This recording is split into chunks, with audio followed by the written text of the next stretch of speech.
Perfeitamente. Existe algo que eu quero chamar a atenção, que é a questão aqui da declaração versus a inicialização. Porque é extremamente importante entender a diferença dos dois e o que cada uma coisa serve. Nós estamos a falar ali antes de como declarar uma variável, o que é uma variável, falamos dos detalhes assim. Eu quero trazer à tona isto, né?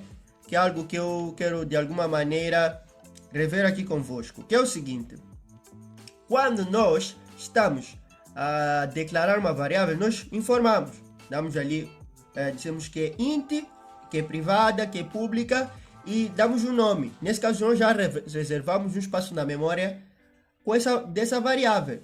Porém, sempre precisamos inicializar um valor, porque essa variável vai ficar sem nenhum valor dentro dela armazenado. Normalmente, o valor dela se torna nulo. Nesse caso, o valor da idade, se você não atribuir nada, torna-se nulo. Agora, o que vem a ser inicializar? Inicializar significa atribuir um valor para ela. Então, é necessário sempre fazer isso.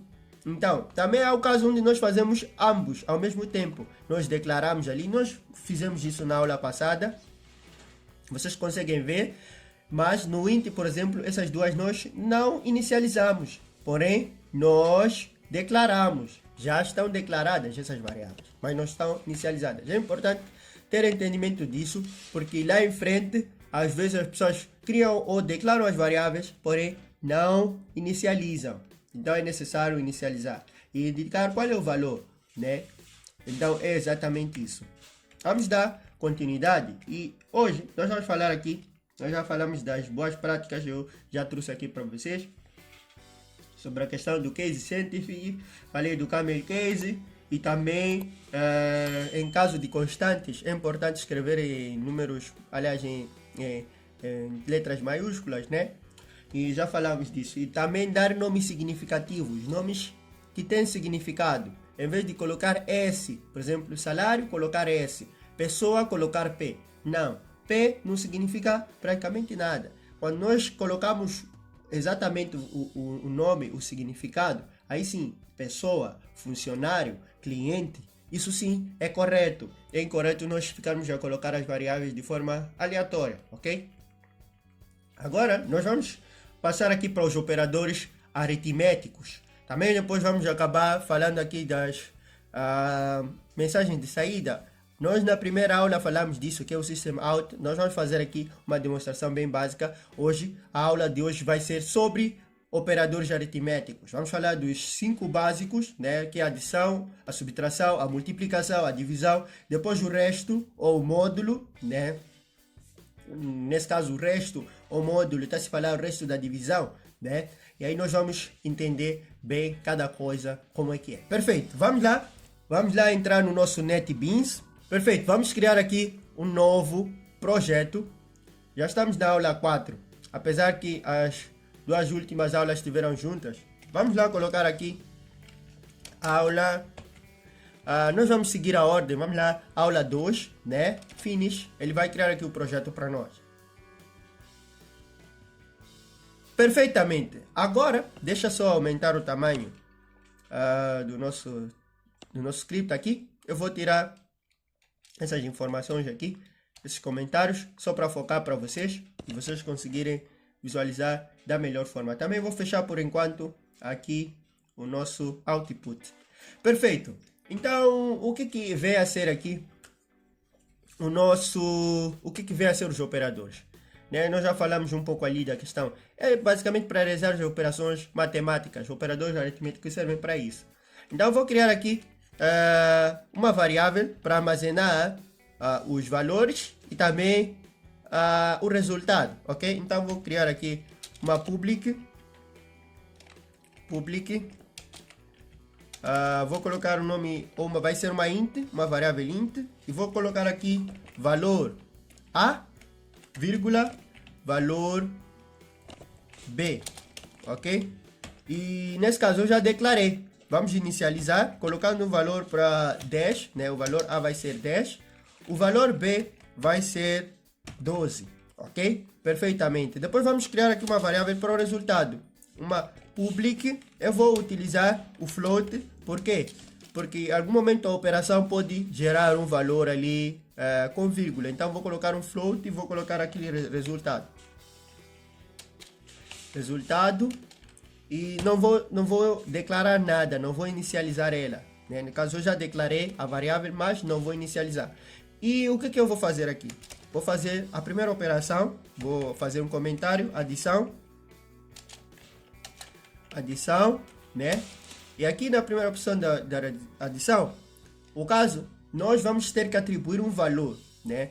Aqui no Java, quando nós formos programar, normalmente, por exemplo, eu vou colocar aqui o resultado que vai receber esse valor, né? Então, eu vou colocar resultado, resultado, vai receber o quê? Vai receber o valor A mais o valor B. Perfeito. Fecho aqui. Então, coloquei. Ele está aqui dando um problema, porque não pode ser público, etc, etc. Deixa eu só mudar aqui para private. E aqui também private. Ok? No caso tem que ser privado. Vamos lá colocar aqui como static.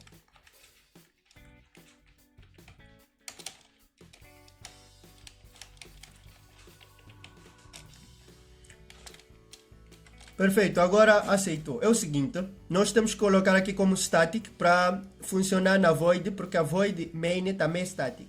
A outra coisa que nós podíamos fazer, que é até a melhor forma, é colocar essas variáveis dentro da void main, que é para nós não termos nenhum estresse. Porque é como se quando a gente cria a variável fora da void main, né, a nossa variável não está dentro do mesmo contexto da void, ou da função no caso. Nós vamos falar da função, eu vou trazer à tona a questão dos contextos para vocês entenderem, ok? Vamos lá colocar aqui dentro. Depois eu vou explicar para vocês essa questão dos contextos e tudo mais. Por enquanto vamos nos focar na questão dos operadores, como estamos a falar. Então eu vou colocar aqui a adição, nesse caso vai fazer a soma. Vamos fazer aqui um system, vamos declarar system ponto out, que é para ele mandar uma mensagem, e vou colocar aqui print, ok? Ponto out print, depois vamos colocar ln, ok? Que é para ele printar, né, aqui a linha, ok? Aqui acabou saindo ln, ok? Print ln. Então aqui eu vou colocar o valor resultado. E vamos lá, resultado, a variável aqui no print. Então ele vai printar aqui o resultado. Depois também vou adicionar uma mensagem que vai ser: este é o resultado. Ok?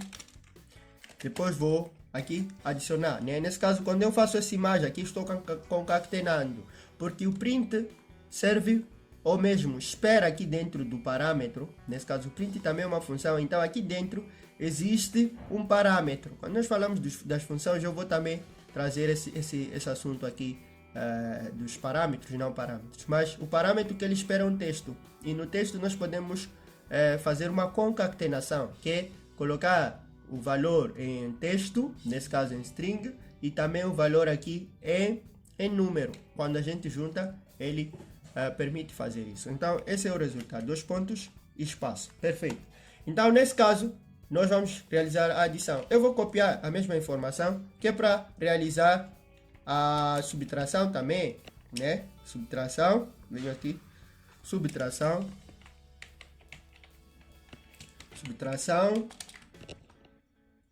ok, deixa eu fechar isto, ok, subtração.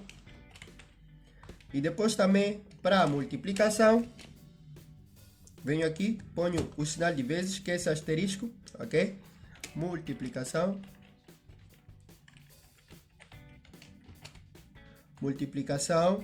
Né?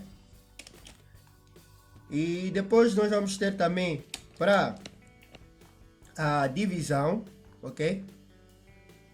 Que são as 5 operações aqui essenciais. Divisão,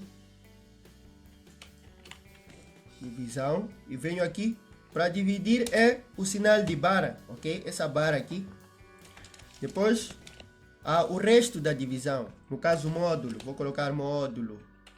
Módulo, entre parênteses, resto, ok?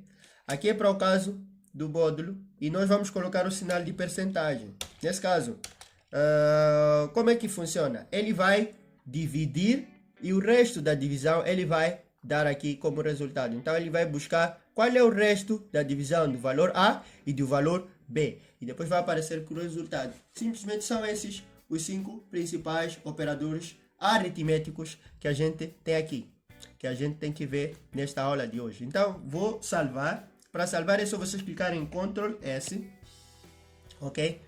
E desse jeito, vamos vir aqui clicar para rodar, que é Run. E ele vai rodar, rodou aqui, vou abrir, tá aqui. A mensagem é, este é o resultado. Esse sinal aqui é porque ele não reconheceu esse caractere especial, né? Mas ele executou, ok? Vocês conseguiram ver, resultado 22, né? A soma desses dois valores. A subtração é 22, né? Subtrair, ok, somei também. Uau, eu tinha que subtrair aqui na subtração. É só o sinal do menos, ok? Um detalhe aí. Depois, aqui tem a multiplicação, deu 120, né? O 10 vezes o 12 é 120. O resto da divisão é 0. Nesse caso, se dividir esses dois valores, vai dar 0. Não vai sobrar nada, né? Se fossem números, por exemplo, ímpares, aí, de alguma maneira podia não dar 0, ok? Depois também temos a divisão aqui. Ok, na verdade, divisão é que deu 0, né? Dividindo é 0. Se eu não estou engano, porque é a penúltima, né? Deu 0 e o resto da divisão é 10, ok? É isso aqui é. Então é exatamente isso. Ele executou todas as operações aqui aritméticas que a gente definiu e perfeitamente funcionaram, ok? Então nós vamos terminar por aqui. É assim como nós podemos executar as operações aritméticas, ok? Vamos salvar nosso script. Sempre que a gente editar o nosso script, ele vai vir aqui com essa linha, ou mesmo com o texto negrito ou em bold, sublinhado, que é basicamente para identificar que ainda não está salvo. Mas quando nós clicamos em Ctrl S, ele vai ficar com as letras normais, regulares, sem estar bold ou negrito, ok? Então, é exatamente isso. Perfeito! Nos vemos no próximo vídeo, nós vamos dar continuidade ao nosso curso.